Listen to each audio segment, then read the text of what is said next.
Le titre vient du fait que j'ai commencé à accumuler les objets que je mettais dans mon bac de recyclage ou que certaines personnes que je connaissais mettaient en grande quantité avant de faire des œuvres avec parce que je trouvais qu'ils étaient intéressants visuellement.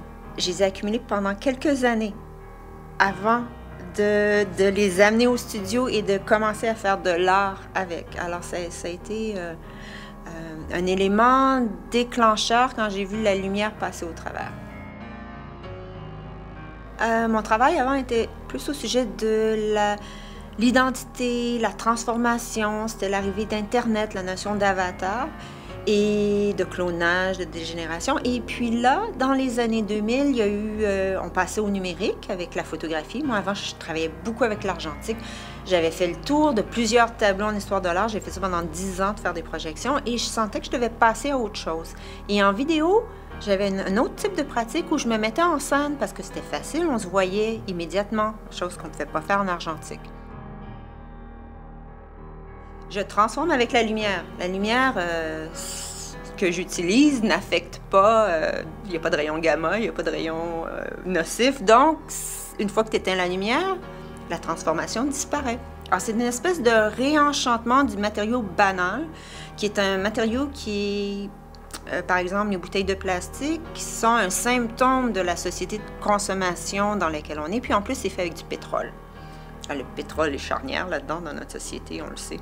Il produit aussi de l'électricité. Sans électricité, on n'aurait pas de numérique. Alors, on est dépendant de tout ça. On est une société hyper dépendante. Alors, ce que je fais des coquilles.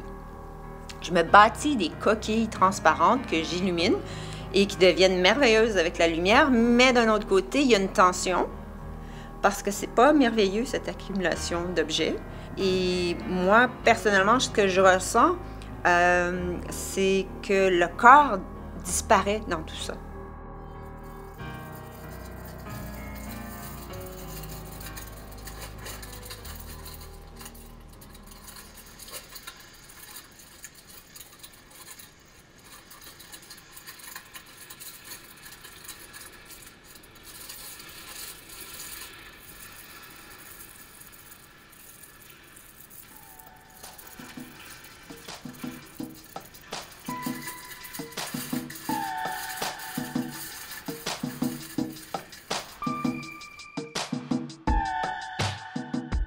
Mon travail est très coloré. Je suis consciente qu'il y a une esthétisation. C'est très baroque.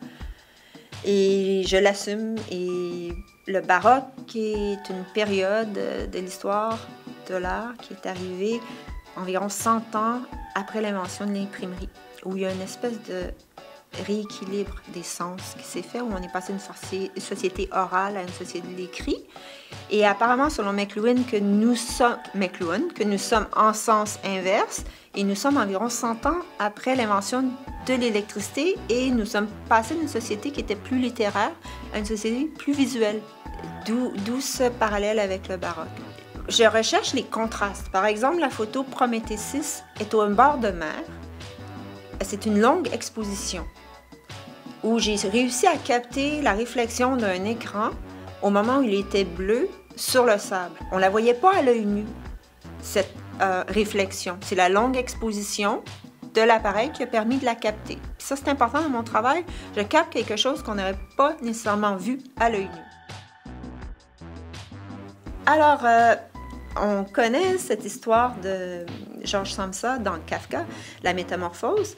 C'est un homme d'affaires, peut-être qu'il travaillait dans une tour à bureau.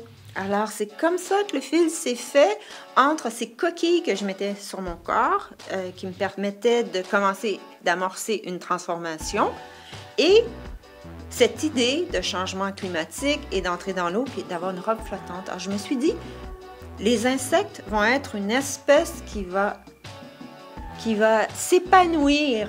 Ça va être les espèces gagnantes avec les changements climatiques. Alors, peut-être que je devrais essayer de devenir un insecte. Et contrairement au roman de Kafka, ça ne sera point une tragédie.